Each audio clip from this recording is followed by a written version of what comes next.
Hurmatli obunachilar, mana sotuvga ikkinchi pozitsiya 2020-yilda ishlab chiqarilgan Cobalt'imiz keldi. Mashinamiz holatlari juda ham ideal. 4 ta yaxshi yumshoq balonlar taqilgan, kraskalari yo'q. Mashinamiz mana ko'rsatib o'tadigan bo'lsam, tannarxlari yengil. Oxirida aytib o'taman. Mashinamiz mana o'z salonlarini ko'rib o'tinglar. Salonlar qirilgan, chirilgan joylari yo'q. Qo'llari ham tiniq holatda turibdi. Pataloklari chizilib ketmagan. ABS kondisionerlari bor. Probegi 253 ming yurgan ekan. Probegi sal ko'proq, metan gazli uстановkalar qilingan. Mashinamizning tan narxi 120 million so'm. Avtomat diskalar qo'yilgan.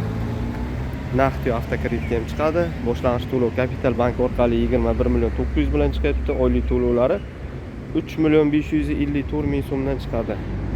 Bank orqali. Hayot bank orqali esa 16 million 300 ming bilan chiqyapti. Kimga qiziq bo'lsa, pastda raqamlarimizni qoldiramiz. Aloqaga chiqib baraka qilishlaring mumkin. Ikkinchi pozitsiya 20 kraskasi toza qidirib yurgan tanishlarga tashib qo'yamiz. Obuna bo'lib qo'yishingizdan chiqmasin. Manzilimiz Jizzax shahri, Prospekt Almas Cafe ro'parasida ofisimiz. Raqamlarimiz 94 344 81 11 raqamlariga chiqishlaring mumkin.